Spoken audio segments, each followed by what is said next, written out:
Hey guys, welcome back to Seller Sessions Daily, 4 p.m. BST. Today, for the first time, please welcome to the show, Alex. How you doing, Alex? Good, thanks. Hi, Excellent. thanks for having me. No worries. Do you want to give the audience a little bit of background on yourself?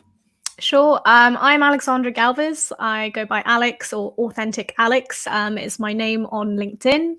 I have been, my background started in the financial services. Long story short, had a bit of a quarter life crisis and left all of that behind, having reached a leadership position by the time I was 24.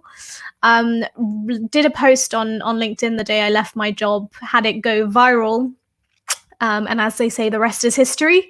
I continued sharing my journey in terms of where I was going and what I was figuring out on LinkedIn. By December, I got named LinkedIn Top Voice for the UK, which is basically in the top 12 most influential content creators on there.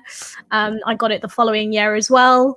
And since then, I have become a LinkedIn learning instructor and have been teaching people how to find their purpose, tell their story, and grow their presence on LinkedIn. Okay, so interview over. We'll finish that. No, I'm joking. Okay, so let's. Can we unpick this now and take it back? Because I like the way you said quarter life crisis. That's a really good one. And I'm not going to ask you your age. Never ask a woman their age. Honestly, that'll get me in so much trouble. So let's take it back to how it all started. Like you said, you're in corporate. You seem like a high achiever, right? You reached leadership position. Yeah. What made you want to get out of that? I just really wasn't fulfilled. I come from very humble beginnings. And I just had this big ambition that by the time I'm 30, I want to work in the city, have nice designer clothes, travel internationally. And then I just got all of that. And I thought, this doesn't feel like how I thought it was meant to feel. And I don't feel fulfilled. I don't feel like I want to, I'm not getting up out of my bed every morning excited about work, and just felt like something was off, really.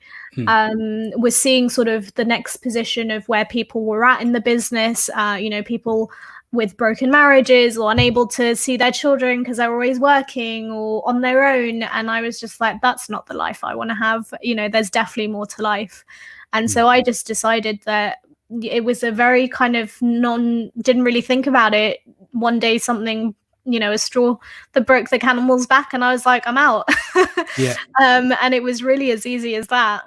So how did you find what I think you're talking about? You're searching for meaning, right? So, I think there was a meme went around a few years ago, and it keeps reappearing. It's like, you go to the job, you go to that day job that you hate to wear designer clothes to show off to the Joneses next door that you can't stand in that big flash car to keep up with such and such.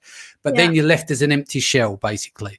But you seem to have cracked the code a lot earlier than that. So, so where was the point where you found meaning? Because I think the problem people have is that 90% of the population may not find their meaning in life at all. They may never find it, but did you actively search for meaning? I actively looked for what was going to bring me meaning in my life. I used to get on my way home, the bus that took me home kept on driving by a WeWork, and WeWork's motto is "Do what you love," or tagline.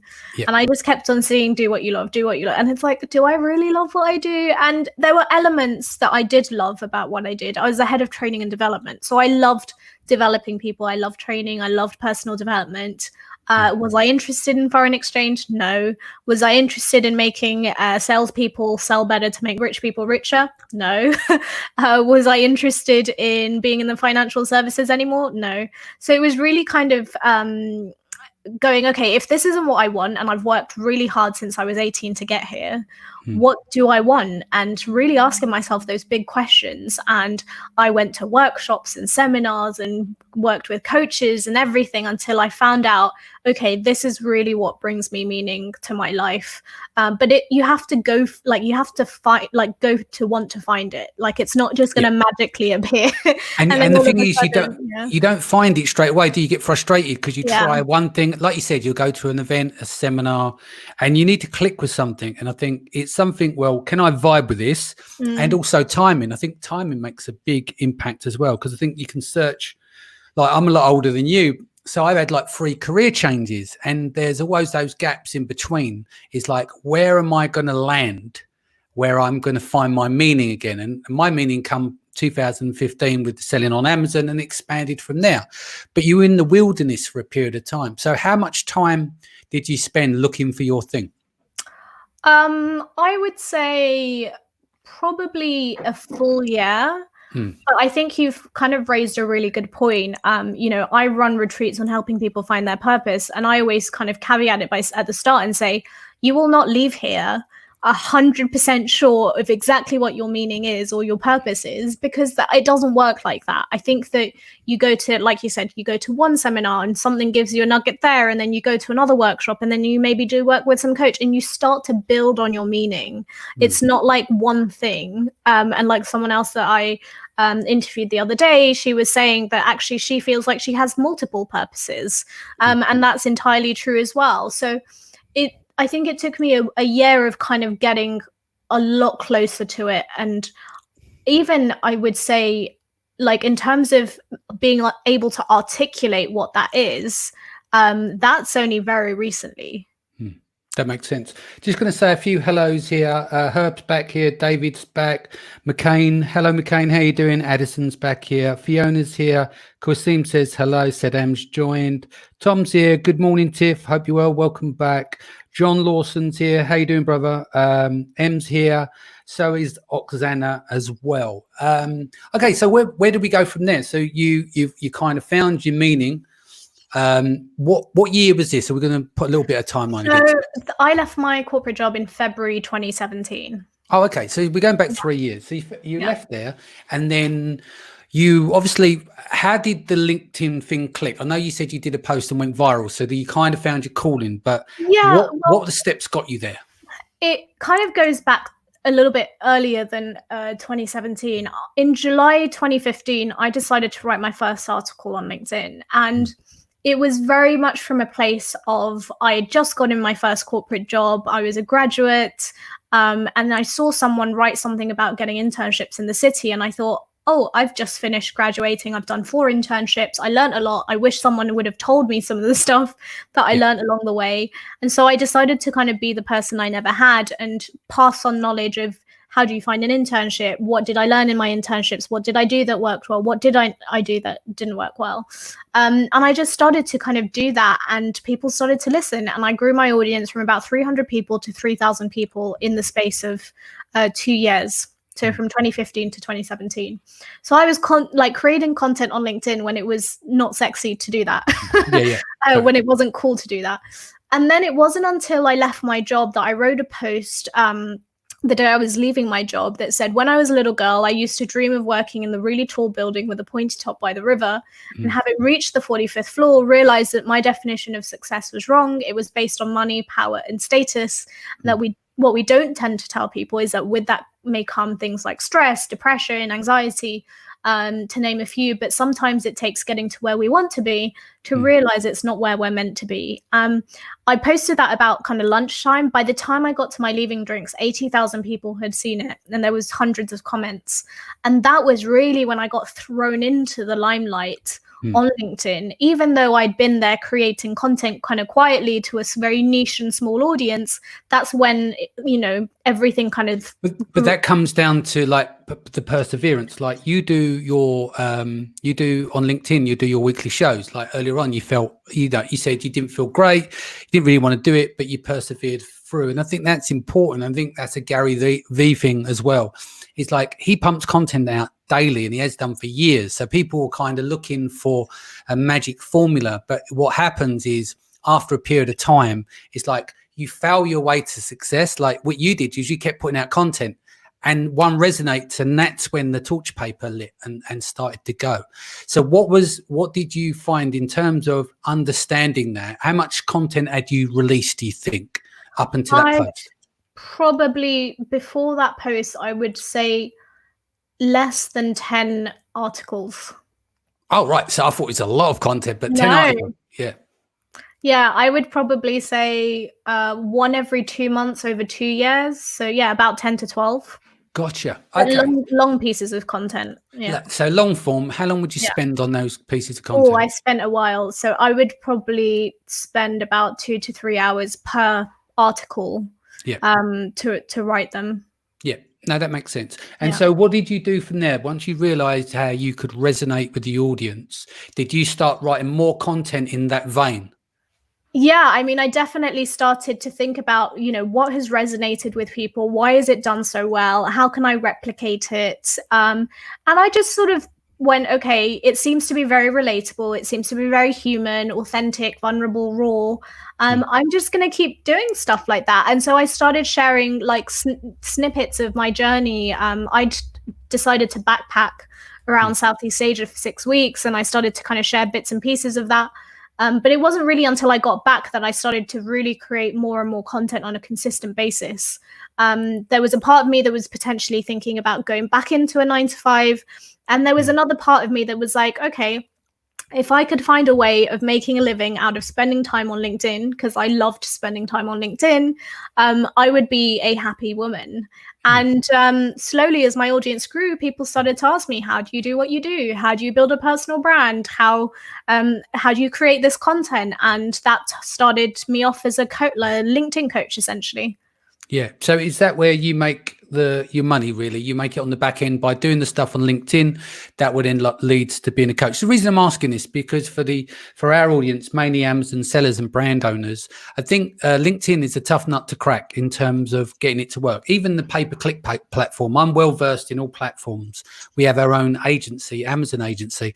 But God damn it, have I managed to get any pay-per-click to work on LinkedIn? Never in a million years. So this is why, I'll get you on the show so people can look over my shoulder and ask some of the questions. So getting that connection on LinkedIn, is it, for a better word of it, you come out of the corporate world, is it just there for all suits and stuff, or can it work for entrepreneurs as well? Because, I'll give you an example, right? On Facebook, you post, hey, I've got a new job. Everyone's saying, well done, hun, love it, brilliant, excellent. If you say I've got a new business I've just started, tumbleweeds go along. And I get the feeling is that with LinkedIn, it's headhunters and it's people that want to do well in jobs. But is there a market there to activate for entrepreneurs? There's a huge market for entrepreneurs. And if you don't see it, it's probably because you're not connected to the right entrepreneurs or the ones that are visible and have large audiences. But I'm connected to like tons and tons and tons. I think that it's such a misconception that people think it's still just a place to put their CV and get headhunted or recruited. It's hugely changed, and I think that's been driven a lot by the acquisition of Microsoft. What we're finding now is that any feature that you find on Facebook, Instagram, and YouTube, whether that's Insta Stories, Facebook Live like this, you can create short status updates like Facebook or Twitter. You can put videos on like YouTube. There is not anything you can do on those platforms that you can't do on LinkedIn. That's a massive game changer. So it instantly changes the dynamic of the platform first. And secondly, there are a huge amount of of organic reach right now where you can get a lot of visibility that you can't on other platforms. It's not been throttled. Yeah. And people, when they ask me, do you have premium? Do you use ads? Do you use pay-per-click? I'm like, I don't use anything. I've never paid a dime to LinkedIn for any reason. All I've done is, share my story through organic content and gotten organic reach. And in terms of relating it back to e-commerce businesses, there are two great examples of two product-based content creators that I love. One is called Simon Bourne. He makes handmade shoes. Another woman's called Kate Lister, who is a florist. They absolutely rake it in on LinkedIn because they are the only major florists and shoemakers in the UK on LinkedIn. Because if you think about shoemakers and florists on Instagram, if they were creating content on there, how much competition do they have? Too much. Loads. How many florists and shoemakers do you think create content on LinkedIn? Barely any. So they found their niche. They found their niche and their audience is there. Yeah, so that's what I'm saying. The point is how does, like, Amazon sellers who sell products, like say you're a company who sell men's grooming products, or you sell beauty products for women or fashion, how would someone, like, because you're got a personal brand, right?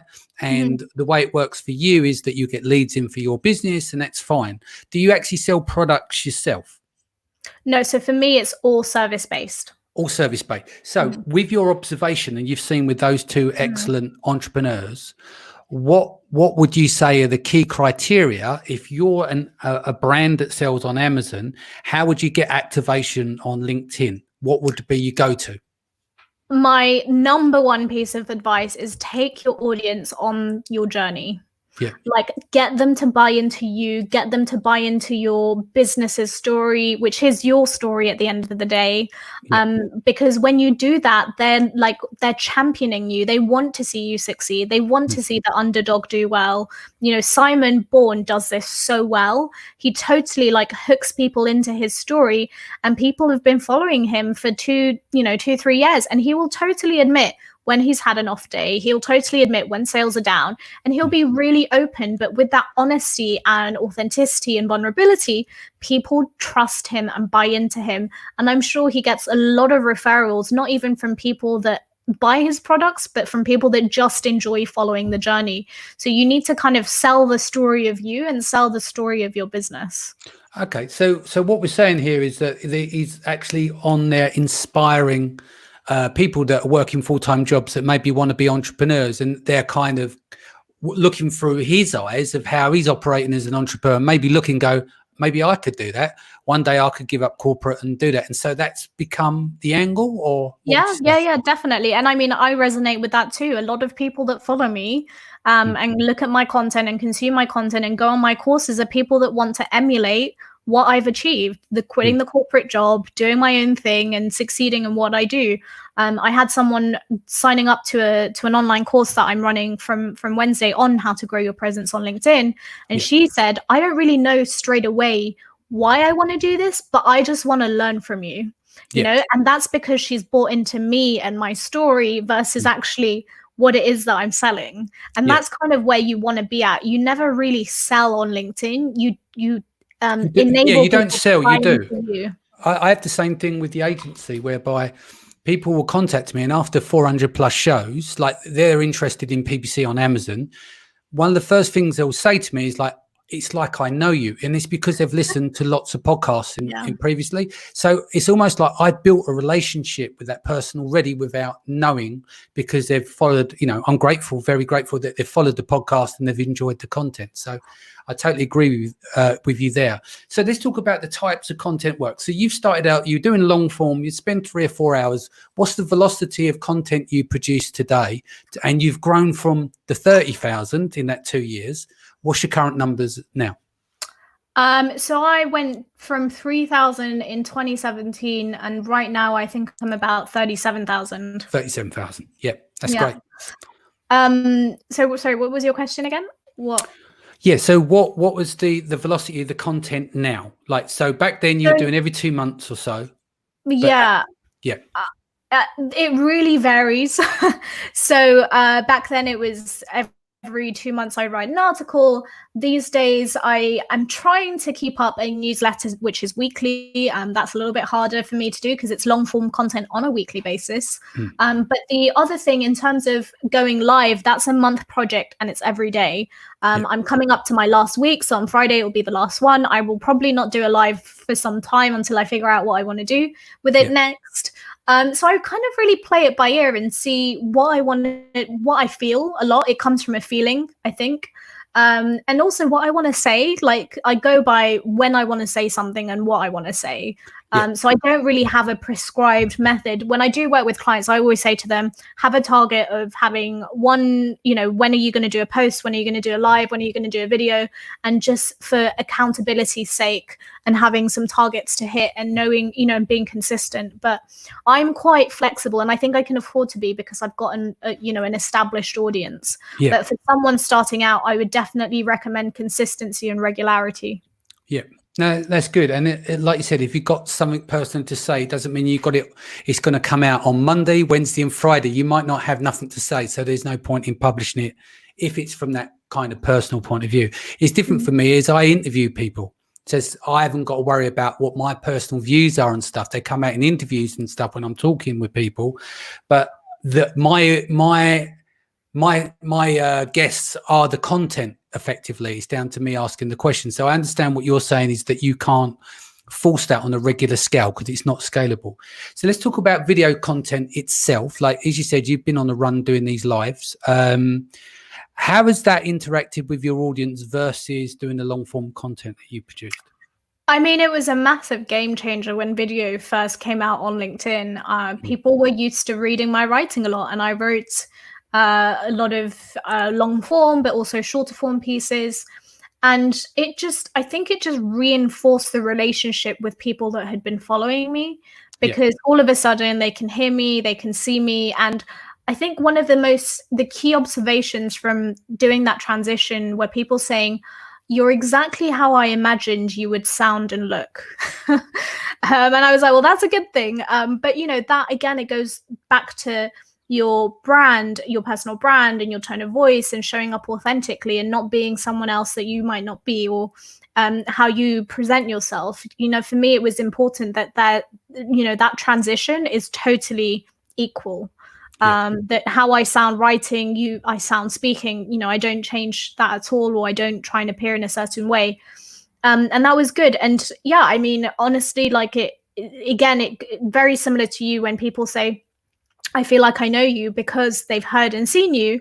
All that's doing is reinforcing the fact that people trust, like, and know you. And they feel like they do, even if you've never interacted with them. No, exactly. And I think like what you said it's important that, who you are on camera and off camera are the same thing. I think that's key, because you look at, and that's not me being disrespectful, but you see a lot of people on YouTube and the jumping around and all that kind of stuff. But is that who they are off camera? Maybe, maybe not. I think it's important. And it'd be exhausting to pretend to be something that you're not. Does that make sense? If you're putting the mask on, if you like. So switching the gears slightly, you're going to be speaking at Branded by Women, so I'm excited to have you on board for that. In terms of LinkedIn from a woman's perspective, right? How do you see that differs from a man's perspective on the platform? What are we talking about in terms of creating content or challenges? Yeah, exactly. Like when you mentioned the shoemaker guy, like the way that he operates and he makes content on there, how does that differ to what you've seen with women brands making content on LinkedIn? That's a bit of a challenging question. Yeah, go ahead. Well, because you mentioned that he shows vulnerabilities and stuff like that, yeah? But is there any difference between what you've seen? Because obviously we've got a female and a male audience that tunes into the show, and I want to be able to get across questions that if they do the LinkedIn route, what are some of the challenges they'll have, and what's the best ways to approach that? Yeah, I mean, with women on LinkedIn, you will always get the inappropriate message. That's kind of a given. You will always have people that are like, oh, people tune in just because of your looks versus the content that you create. Like, there will always be those sorts of comments, but I think that's kind of across any platform, really. And I remember someone put a question out and said, do women on LinkedIn have more kind of engagement because of how they look? And honestly, I probably think that's true. Right. And I don't play into that, but I totally put my hands up and go, yeah, I wouldn't be surprised that that's the case. But in terms of like showing up vulnerably, etc., I think that challenge everyone has, regardless of gender, fear of being judged, fear of saying the wrong thing, fear of looking awkward. Like, there's so many, when I work with clients, whether that's a woman or a man, they have the same fears that hold them back of creating content on LinkedIn. So it's really like, regardless of gender, similar situations or feelings. In terms of the actual creating of content, I think it just really depends on style. And again, this doesn't necessarily mean female male thing. Someone might go down the route of creating content based around themselves and what they do. Someone might go, and do that in a kind of very kind of soft way. Someone else might have more of a harsh Gary V tone to their content. Swearing and yeah. And the thing is, what I say is, like, just do you. So when people come to me and say, oh, I want to do what you do and how you do it, and I'm like, well, yes, but no, because I don't want you to do it the way I do it. I want you to do it the way that's comfortable for you and what feels right for you. If you look at my LinkedIn profile, if anyone does, I am totally on the opposite end of the spectrum of like quirkiness and difference and vulnerability. I never say to my clients, replicate my summary. I always say, there's a spectrum, you find where you fit in that. So I would say it's about understanding like how you want to come across and what style it is that you want to show. Yeah. And I think, it takes time. I mean, if I look back to 2017 when I started seller sessions, like awkward, nervous, poor camera, horrible microphone, like headset, you start from the beginning, don't you? And I think what happens is over time you develop, your style, how comfortable you are. I remember back then I used to write notes and structure the interviews. Now nothing gets written down because I'm like, I've done 400 of them plus, so it's kind of become second nature for me. And I think what happens is if I look through my content, I've seen how I've changed over that period of time. And does that make sense? And so, but all it comes down to in the end is you land where you land, and generally you'll land who you are. If as long as you're comfortable, you'll just be you on camera, and it becomes more natural, because those bits kind of fall away, that there is an audience there listening, because it just becomes like a conversation when it's on an interview basis, Yeah, for sure. And I mean, today when I was doing the LinkedIn live session on how to live stream, coming from someone that has only just started doing this for a month, I was very clear about, this is something that's very new to me. I fumbled my way through it. I'm still learning. There are things that work. There are things that didn't work. These are the things that I wish I'd known. And just being really transparent and going, I'm trying to figure this out. And I think to remind people that we all, no matter how established we are all still figuring things out.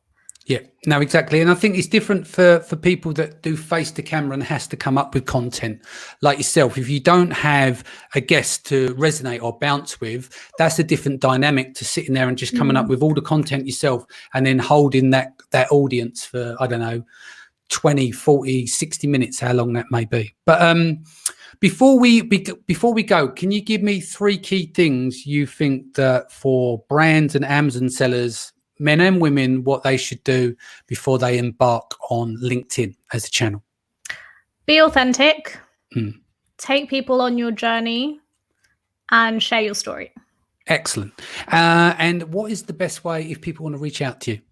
www.linkedin.com/in/authentic Alex.